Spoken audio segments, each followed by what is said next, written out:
നാൽപ്പതുകാരിയുടെ പ്രണയം ഭാഗം 64. അങ്ങനെ ചിന്തയിൽ മുഴുകിക്കൊണ്ടിരുന്ന ജയ്യെ തേടി ഒരു ഫോൺ കോൾ. ഫോൺ എടുത്തു നോക്കിയപ്പോൾ അത് മീനുവായിരുന്നു. ഇവളെന്തിനാ വീണ്ടും എന്നെ വിളിക്കുന്നേ എന്ന ചിന്തയിൽ ജയ് ഫോൺ എടുത്തു. ഹലോ, ഞാൻ മീനുവാ. ആ, എനിക്ക് മനസ്സിലായി. ജയ് കൂളായി തന്നെ മറുപടി പറഞ്ഞു. അത് ഞാൻ അത് പിന്നെ വിളിച്ചെന്താന്ന് ചോദിച്ചാലേ, നേരത്തെ സംസാരിച്ചപ്പോൾ എനിക്ക് ഒരു കാര്യം പറയാൻ മറന്നുപോയി. അത് ചോദിക്കാൻ വേണ്ടിയാ ഇപ്പം വിളിച്ചത്, അവൾ പറഞ്ഞൊപ്പിച്ചു. എന്ത് കാര്യം പറഞ്ഞോളൂ, അവൻ വീണ്ടും മറുപടി നൽകി. അത് പിന്നെ തനിക്ക് എന്തെങ്കിലും സഹായം വേണോ? എന്ത്? മനസ്സിലായില്ല. മനസ്സിലാവാതെ ജയ് ചോദിച്ചു. അങ്ങനെയല്ല, തനിക്കിപ്പോൾ എന്തെങ്കിലും ആവശ്യമുണ്ടോ? ഞാൻ എന്തെങ്കിലും ഹെൽപ്പ് ചെയ്യേണ്ടതായിട്ട്? എന്താവശ്യം? അങ്ങനെയല്ല, തനിക്കിപ്പോൾ വല്ല പൈസയുടെ ആവശ്യമുണ്ടോ? ഞാൻ വേണമെങ്കിൽ അയച്ചുതരാം. താൻ ബാങ്ക് ഡീറ്റെയിൽസ് തന്നാൽ മതി, അവൾ പറഞ്ഞൊപ്പിച്ചു. എനിക്കിപ്പോൾ പൈസയുടെ ആവശ്യമൊന്നുമില്ല. അവൾ എന്താണ് പറയാൻ ഉദ്ദേശിക്കുന്നത് എന്ന് മനസ്സിലാവാതെ ജയ് വീണ്ടും മറുപടി പറഞ്ഞു. അല്ല, വേറെ വല്ല സഹായം ആവശ്യമുണ്ടോ? എന്തുണ്ടെങ്കിലും പറയാൻ മടിക്കരുത് ചോദിക്കാനും. എത്ര പൈസയാണെങ്കിലും പ്രശ്നമില്ല, ഞാൻ അയച്ചുതരാം. അവൾ വീണ്ടും ചോദ്യങ്ങൾ ചോദിച്ചു കൊണ്ടേയിരുന്നു. എനിക്ക് മനസ്സിലായില്ല, താൻ എന്താ ഉദ്ദേശിക്കുന്നത്? രാവിലെ തന്നെ വിളിച്ചത് വല്ല സഹായം വേണോ, പൈസ വേണോ, എന്താ കാര്യം? അവൾ പറയുന്നതിൻ്റെ അർത്ഥം മനസ്സിലാവാതെ അവൻ വീണ്ടും ചോദിച്ചു. അങ്ങനെയല്ല, തനിക്ക് പൈസയുടെ ആവശ്യങ്ങൾ ഒരുപാടുണ്ടാവുമല്ലോ. അപ്പോൾ താനിപ്പോൾ എന്നോട് ചോദിക്കാനൊന്നും നിൽക്കില്ലല്ലോ. അപ്പോൾ അങ്ങനെ ചോദിക്കാൻ മടിക്കരുത്. എന്താവശ്യമുണ്ടെങ്കിലും ഞാൻ സഹായിക്കാം എന്നാ ഞാൻ പറഞ്ഞത്. സഹായിക്കാനോ? എന്തൊക്കെയായി പറയണേ? അങ്ങനെയല്ല, തനിക്കിപ്പോൾ എന്തെങ്കിലും സഹായം ആവശ്യമുണ്ടോ? എന്തുണ്ടെങ്കിലും ചോദിക്കാൻ മടിക്കരുത് കേട്ടോ. എന്തായാലും ഞാൻ തന്നെ സഹായിച്ചിരിക്കും.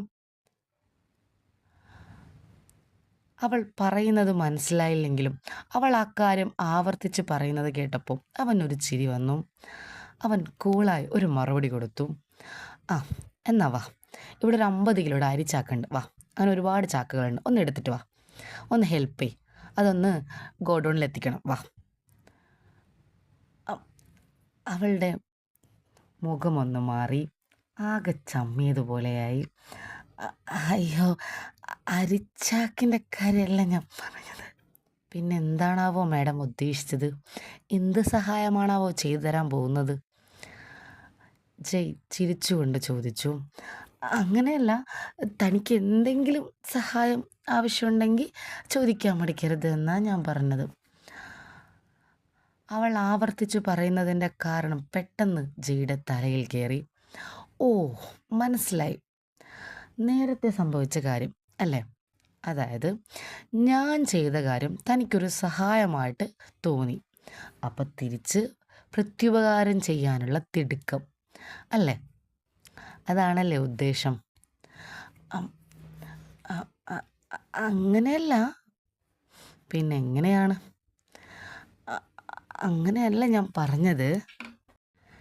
വേണ്ട, ഇനിയും പറഞ്ഞ് വഷളാക്കണ്ട. കാര്യം എനിക്ക് മനസ്സിലായി. എനിക്കിപ്പോൾ ആരുടെയും സഹായത്തിൻ്റെ ആവശ്യമില്ല. ഇനി അങ്ങനെ ആവശ്യം വന്നാൽ ഞാൻ ചോദിച്ചോളാം. പിന്നെ ഒരു കാര്യം കൂടി പറയാം, ഈ പണം കൊണ്ട് മനുഷ്യരുടെ അളക്കുന്ന സ്വഭാവം ഉണ്ടല്ലോ, അതങ്ങ് മതിയാക്കിയേക്ക്. പണം കൊടുത്താൽ കിട്ടാത്ത ഒരുപാട് കാര്യങ്ങൾ ഈ ലോകത്തുണ്ടെന്ന് ഇന്ന് തന്നെ നിനക്ക് മനസ്സിലായില്ലേ? അല്ല ഞാൻ ഏയ് വിട്. എന്തായാലും എനിക്കിവിടെ ജോലിയുണ്ട്, സംസാരിച്ച് നിൽക്കാൻ സമയമില്ല. ഇതും പറഞ്ഞ് അവൻ കോൾ കട്ട് ചെയ്തു. സഹായിക്കാൻ വന്നിരിക്കുന്നവള്. മനസ്സുകൊണ്ട് അങ്ങനെ അവൻ പിറുപിറുത്തു. കോൾ കട്ട് ചെയ്തതും മീനുവിന് വല്ലാത്ത വിഷമമായി. താൻ അവൻ്റെ ഉള്ളിലേൽപ്പിച്ച മുറിവ് അത്ര പെട്ടെന്ന് ഉണയ്ക്കാൻ തനിക്ക് സാധിക്കില്ല. അത്രത്തോളം താൻ അവനെ വേദനിപ്പിച്ചിട്ടുണ്ട്. ഇനി എന്തൊക്കെ ചെയ്യാൻ ശ്രമിച്ചാലും അതൊന്നും അവൻ്റെ മനസ്സിൽ നിന്ന് പോവില്ല. പക്ഷേ എന്തൊക്കെയായാലും ഇത്രയും വർഷത്തെ തൻ്റെ ജീവിതത്തിനിടയിൽ താൻ ആദ്യമായിട്ടാണ് താൻ പറഞ്ഞ തൻ്റെ കാര്യങ്ങൾ താൻ പറയാതെ മനസ്സിലാക്കിയ ഒരാളെ കാണുന്നത്. താൻ അനുഭവിച്ച വേദനകൾ ആരും അറിയാതെ താൻ സൂക്ഷിച്ചിട്ടും തൻ്റെ ഉള്ളിൽ അത്രത്തോളം വേദനയുണ്ടെന്ന് ഒരാൾ തിരിച്ചറിയുന്നത്.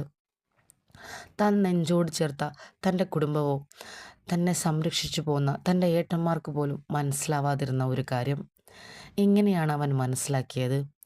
ഇപ്പോഴും അവനെക്കുറിച്ചുള്ള ആ ഒരു ചിന്ത മീനുവിന് അത്ഭുതമായിരുന്നു. അവനെ വേദനിപ്പിച്ചതിന് പകരം ചെയ്യണം, എങ്കിലേ തനിക്കൊരു മനസ്സമാധാനം കിട്ടുള്ളൂ. എന്തായാലും തൻ്റെ ജീവിതത്തിലേക്ക് തന്നെ മനസ്സിലാക്കാൻ പറ്റുന്ന ഒരാൾ കടന്നു വന്നതിൻ്റെ സന്തോഷം മീനുവിനുണ്ടായിരുന്നു. എന്തായാലും അവന് വേണ്ടി എന്തെങ്കിലും തനിക്ക് ചെയ്യണം, ഇതായിരുന്നു മീനുവിൻ്റെ ചിന്ത. ആ ചിന്തയുമായി ആ ദിവസം മുഴുവൻ മീനുവിൻ്റെ അവസാനിച്ചു. രാത്രി വീട്ടിലെത്തി. ജയ്ക്ക് വേണ്ടി തനിക്ക് എന്ത് ചെയ്യാൻ സാധിക്കുമെന്നായിരുന്നു അവളുടെ ചിന്ത മുഴുവൻ. അപ്പോഴാണ് അവൾ ആ കാര്യം ഓർത്തത്. ജയ് വീട്ടിൽ വരുന്ന ദിവസമാണെന്ന്. അമ്മ പറഞ്ഞതുപോലെ അമ്മയുടെ ആ പരാതി മാറ്റുകയും ചെയ്യാം, ജയ്ക്ക് വേണ്ടി എന്തെങ്കിലും ചെയ്തതുപോലെ ആവുകയും ചെയ്യും എന്നവൾ കണക്ക് കൂട്ടി. അവൾ ജയ്ക്ക് വേണ്ടി കാത്തിരിക്കാൻ തീരുമാനിച്ചു. എന്നും ഹോസ്പിറ്റലിൽ നിന്ന് വന്നാൽ പതിവ് പോലെ ഹാളിൽ TV കാണുന്ന ശീലം മീനുവിനുണ്ട്. ജയ് വരുന്ന ദിവസം മാത്രമാണ് അവൾ ആ പതിവ് മാറ്റാറുള്ളൂ. എന്നാൽ ഇന്ന് അത് മാറ്റണ്ട എന്നവൾ തീരുമാനിച്ചു. അവൾ ഹാളിലിരുന്നു TV കണ്ടു. കാണുന്നത് TV ആണെങ്കിലും കാത്തിരിക്കുന്നത് ജയ്യായിരുന്നു. അവൻ്റെ വരവിനെയായിരുന്നു. സമയം പെട്ടെന്ന് തന്നെ കടന്നുപോയി. ഒന്നും സംഭവിച്ചില്ല. 12 മണിയായി.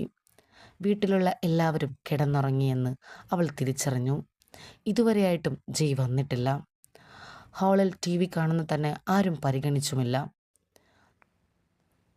ഇവനെന്താ ഇത്രയും സമയമായിട്ട് വരാത്തത്? 12 മണിയായല്ലോ.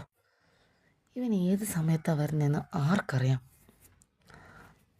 അവൻ ബെഡ്റൂമിലെത്തുന്ന സമയം ഇതുവരെ താൻ ശ്രദ്ധിച്ചിട്ടില്ല. പലപ്പോഴും പല സമയത്താണ് അവൻ വരാറുള്ളത്. എന്നാലും ഇത്രയൊക്കെ അവൻ വൈകാറുണ്ടോ? ഇതിപ്പോൾ ഓൾറെഡി 12 മണിയായല്ലോ. എല്ലാവരും കിടന്നുറങ്ങുകയും ചെയ്തു. അപ്പോൾ അവൻ വരുന്ന ദിവസം അവനെ കാത്തിരിക്കുന്നത് ആരായിരിക്കും? അവന് വാതിൽ തുറന്നു കൊടുക്കുന്നത് ആരായിരിക്കും? അമ്മയാണെങ്കിൽ അമ്മ ഇപ്പോഴും അവനെ കാത്തിരിക്കേണ്ടല്ലേ? അമ്മ പോയി കിടന്നല്ലോ. ഇത്രയും നാളായിട്ട് ഇതൊന്നും ചിന്തിച്ചിട്ട് പോലുമില്ല. ഇനിയിപ്പോൾ ഞാൻ ഹാളിലിരിക്കുന്നതുകൊണ്ട് അമ്മ പോയി കിടന്നതാണോ? എന്നാലും ഇത്രയും ലേറ്റായില്ലേ, ഇവനത് വന്നൂടെ? വെറുതെ മനുഷ്യന്മാരുടെ കാത്തിരിക്കുന്നിട്ട് എത്ര സമയമായി. ഒന്ന് വിളിച്ചു നോക്കിയാലോ? ഓ വേണ്ട, ഇന്നല്ലെങ്കിൽ തന്നെ 2 തവണ അവനെ വിളിച്ചതാ. ഇനിയും വിളിച്ച നാണക്കേടല്ലേ. എന്നാലും ഇത്രയും സമയമായിട്ട് കാണാതിരിക്കുമ്പോൾ ഒന്ന് വിളിക്കാലോ. എനിക്കാണെങ്കിൽ നല്ല ക്ഷീണമുണ്ട്, ഒന്ന് ഉറങ്ങണം. എന്തായാലും വിളിക്കാം, നാണക്കേടൊക്കെ പിന്നെ. മീനു ഫോണെടുത്ത് ജയ്യെ വിളിച്ചു. 2 തവണ ഫോൺ ബെല്ലടിച്ചിട്ടും അവൻ ഫോൺ എടുത്തില്ല. ഇവരെന്താ ഫോൺ എടുക്കാത്തത്? ഇത്ര സമയം വിളിക്കുന്നു ഞാൻ. മീനുവിന് അല്പം ദേഷ്യം വന്നു. അവൾ വീണ്ടും വിളിച്ചു. അവസാനം അവൻ ഫോൺ അറ്റൻഡ് ചെയ്തു. ഹലോ. പാതിരാത്രിയിൽ ഫോണെടുത്ത് ചെവിയിൽ വെച്ച് അവൻ ഹലോ പറഞ്ഞു. ഫോൺ വിളിച്ചത് ആരാണെന്ന് അവൻ ശ്രദ്ധിച്ചില്ല. ഉറക്കച്ചവടയോടെയുള്ള അവൻ്റെ ഹലോ കേട്ടപ്പോൾ ഉറങ്ങാണോ? അവൾ ചോദിച്ചു. "ആ, പാതിരാത്രിക്ക് പിന്നെ എന്താ ചെയ്യണ്ടേ?" അവൻ മറുചോദ്യം ചോദിച്ചു. "ആ, ആ, അപ്പോൾ വരുന്നില്ലേ?" "ഏ? എന്തോന്ന്?" അപ്പോഴാണ് ജയ് ശരിക്കും കണ്ണു തുറന്ന് ഫോൺ സ്ക്രീനിലേക്ക് നോക്കിയത്. മീനു ആയിരുന്നു. ഇവളോ? എന്തോന്ന് ഇവക്ക്? എന്താ ഈ പാതിരാത്രിക്ക്? "അ- അല്ല, അപ്പോൾ ഇന്നിവിടേക്ക് വരുന്നില്ലേ?" "എവിടേക്ക്?" "ഉം, എൻ്റെ വീട്ടിലേക്ക്," അവൾ പറഞ്ഞു. ഇത് ചോദിക്കാനാണോ ഈ പാതിരാത്രിക്ക് ഉറങ്ങുന്നതിനെ വിളിച്ചുണർത്തിയത്? "അ- അ- അല്ല, വരുന്നത് കാണാത്തോണ്ട് വിളിച്ചതാ."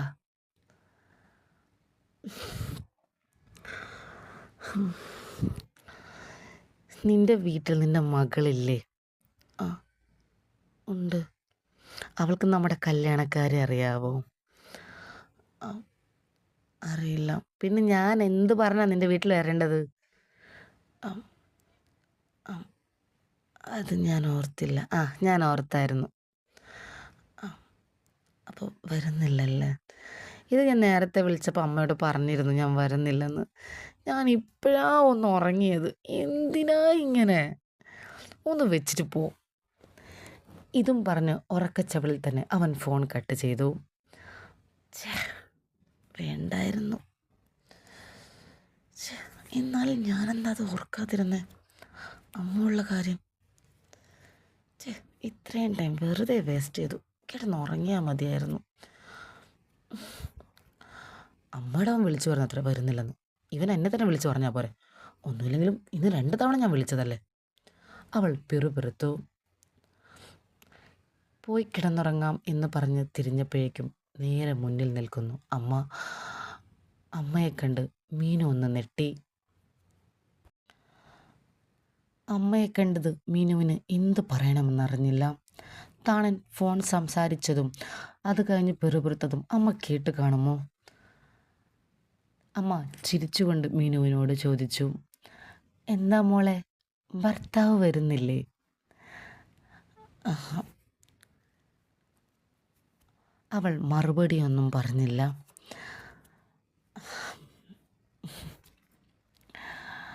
"ആ, ഞാൻ ഫോണിൽ വിളിച്ച് നീ സംസാരിക്കുന്നത് കേട്ടു." "ആ, അപ്പം അമ്മ കേട്ടു. നിന്നെക്കുറിച്ച് ഇന്ന് ഞാൻ പറഞ്ഞത് സത്യമായിരുന്നു. നീ പതിവില്ലാതെ ഇന്നത്തെ ഈ ദിവസം ഇവിടെ ഹാളിൽ ഇരുന്ന് TV കണ്ടപ്പോൾ തന്നെ എനിക്ക് മനസ്സിലായി. ഞാൻ പറഞ്ഞത് സത്യമല്ല എന്ന് പ്രൂവ് ചെയ്യിക്കാനുള്ള എൻ്റെ മകളുടെ അഭിനയം തുടങ്ങിയെന്ന്." "അം, അയ്യോ അമ്മേ, ഞാൻ അമ്മ വെറുതെ തെറ്റിദ്ധരിക്കണ്ട. ആഴ്ചയിൽ എല്ലാ ദിവസവും ഇവിടെ വന്ന് TV കാണുന്ന പതിവ് നിനക്കുണ്ട്. അവൻ വരുന്ന ദിവസം മാത്രമാണ് അത് നീ ഒഴിവാക്കാറുള്ളത്. ഇന്ന് ആ ദിവസമായിട്ടും നീ ഇവിടെ ഇരുന്ന് TV കാണുന്നത് കണ്ടപ്പോൾ തന്നെ എനിക്ക് മനസ്സിലായി. നീ ഇന്ന് നല്ല ഭാര്യ ചമയാനുള്ള അഭിനയം സ്റ്റാർട്ട് ചെയ്തെന്ന്." "അം, അ- അയ്യോ അമ്മേ, മോളെ, എന്നെ കാണിക്കാൻ വേണ്ടി നീ അഭിനയിച്ച് ഫലിപ്പിക്കണ്ട. നീ ഒരു നടിയാണെന്ന് എനിക്കറിയാം." "അം, അല്ലമ്മ, ഞാൻ കഴിഞ്ഞ 6 മാസമായിട്ട് നിന്റെ ഭർത്താവ് ഈ വീട്ടിൽ വരുന്നുണ്ട്. ഈ 6 മാസത്തെ നിന്റെ സ്വഭാവം എങ്ങനെയാണെന്ന് എനിക്കറിയാം. അതുകൊണ്ട് എന്നെ കാണിക്കാൻ വേണ്ടി മോളങ്ങ് ഭർത്താവിനെ സ്നേഹിച്ചങ്ങ് അഭിനയിച്ച് ഫലിപ്പിക്കണ്ട. മനസ്സിലായോ?" "അം, അ, അ, അങ്ങനെയല്ലമ്മ." "ശരി, ചെന്ന് കിടക്ക്. പാതിരാത്രിയായി. ചെല്ല്." മീനു ശരിക്കും ചമ്മി. രാവിലെ ജയ്യുടെ മുന്നിൽ തല കുനിച്ചതിനേക്കാളും അപമാനമായിരുന്നു ഇപ്പോൾ അമ്മയ്ക്ക് മുന്നിൽ തല കുനിച്ചപ്പോൾ അവൾക്ക് തോന്നിയത്. ചെല്ല്, പോയി കിടന്നുറങ്ങ്. ആ ചെറുക്കൻ്റെ ഒരവസ്ഥ, അത് മാത്രം ഓർത്തേ എനിക്ക് സങ്കടമുള്ളൂ." അമ്മ വീണ്ടും പിറുപിറുക്കുന്ന പോലെ പറഞ്ഞു. അവൾക്ക് വീണ്ടും ദേഷ്യം വന്നു. എങ്കിലും അവൾ അത് കടിച്ചമർത്തി. "അവനെപ്പോലൊരു പാവം ചെറുക്കൻ്റെ ജീവിതം കൂടി നീ കളഞ്ഞല്ലോ. അത്രയേ ഉള്ളൂ എനിക്ക് സങ്കടം. അവളുടെ ദേഷ്യം അവൾ കയ്യിൽ ചുരുട്ടിപ്പിടിച്ചതുപോലെ. ചെന്ന് കിടന്നുറങ്ങും. കുറച്ചെങ്കിലും മനുഷ്യപ്പറ്റ് ആ പയ്യനോട് കാണിക്ക്. ഒന്നുമില്ലെങ്കിലും നിന്റെ ഭർത്താവല്ലേ. ഇതും പറഞ്ഞ് അമ്മ പെട്ടെന്ന് തന്നെ ഹാളിൽ നിന്ന് പോയി. എന്തോ ചെയ്യാം. ഈ അമ്മയുടെ മുന്നിലൊക്കെ തല കുനിക്കേണ്ടി വരിക എന്നൊക്കെ പറയുന്നത് വല്ലാത്തൊരു അവസ്ഥ തന്നെയാണ്. ഞങ്ങൾ തന്നെ വരുത്തി വെച്ച വിനയാണ്. ഏത് സമയത്താണ് അവനെ കല്യാണം കഴിക്കാൻ തോന്നിയത്? അവൾ സ്വയം തന്നെ പറഞ്ഞുകൊണ്ട് മുകളിലേക്ക് കയറി ബെഡ്റൂമിലെത്തി. അമ്മയോടുള്ള ദേഷ്യവും ജിയോടുള്ള ദേഷ്യവും അവൾക്കൊരുമിച്ചായി. അമ്മയെ ഫോൺ വിളിച്ച് അവൾ വരുന്നില്ലെന്ന് പറഞ്ഞ സ്ഥിതിക്ക് എന്നെ വിളിച്ചുകൂടി അത് പറഞ്ഞൂടാ വന്നു. എന്നാൽ പിന്നെ ഞാൻ ഇത്രയ്ക്ക് കോമാളിയാവോ? അങ്ങനെ വിടാൻ പറ്റില്ല. എൻ്റെ ഉറക്കം കിടന്നിട്ട് അവൻ കിടന്ന് സുഖമായിട്ട് ഉറങ്ങണ്ട. അവൾ വീണ്ടും ജിയെ വിളിച്ചു. രണ്ടാമത്തവണ ഇപ്പോഴും അവൻ ഫോൺ എടുത്തു. അയ്യോ, എന്താ ഈ പാതിരാത്രിക്ക്? ഹലോ പോലും പറയാതെ അവൻ വീണ്ടും ചോദിച്ചു. എൻ്റെ ഉറക്കം കളഞ്ഞിട്ട് നീ അവിടെ കിടന്ന് സുഖമായിട്ട് ഉറങ്ങണ്ട. നിൻ്റെ ഉറക്കം ഞാൻ എങ്ങനെയാ കളഞ്ഞത്? നിനക്ക് അമ്മയെ വിളിച്ച് പറയുന്നതിൻ്റെ പകരം എന്നെ വിളിച്ച് പറഞ്ഞുകൂടായിരുന്നോ? എന്ത് ഇന്ന് വരുന്നില്ലെന്ന കാര്യം? ഓ, ഞാൻ എല്ലാ ദിവസവും വരുമ്പോൾ നിൻ്റെ അമ്മ വിളിക്കാറുണ്ട് എന്നെ. ഇന്ന് എത്ര മണിക്കാ വരുന്നത്, എന്താ ഉണ്ടാക്കേണ്ടതെന്നൊക്കെ ചോദിച്ച്. ഇന്നും അമ്മ അങ്ങനെ വിളിച്ചപ്പം ഞാൻ പറഞ്ഞു, അത്രയേ ഉള്ളൂ. ഇത് ഇന്നും ഇന്നലെ തുടങ്ങിയ കാര്യമൊന്നുമല്ല. കഴിഞ്ഞ 6 മാസമായിട്ട് ഇങ്ങനെ തന്നെയാ. പെട്ടെന്നൊരു സുപ്രഭാതത്തിൽ നീ പൊട്ടി മുളച്ച ഞാൻ എന്ത് ചെയ്യാനാ? അവൻ ദേഷ്യം കടിച്ചമർത്തിക്കൊണ്ട് പറഞ്ഞു. ദയവ് ചെയ്ത് ഇനി എന്നെ വിളിക്കരുത്, എനിക്കൊന്ന് ഉറങ്ങണം. ഒന്ന് കട്ട് ചെയ്തിട്ട് പോവും. നന്നായി ഉറങ്ങാൻ പറ്റാത്തതിൻ്റെ ദേഷ്യമായിരുന്നു ജിക്ക്. അവൻ വീണ്ടും അതും പറഞ്ഞ് ഫോൺ കട്ട് ചെയ്തു.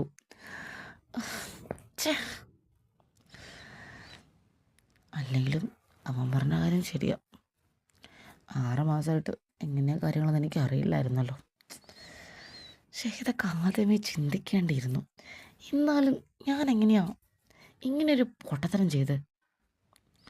കുറച്ചൊക്കെ ആലോചിച്ച് പ്രവർത്തിക്കണമായിരുന്നു അവൻ്റെ കാര്യത്തിൽ.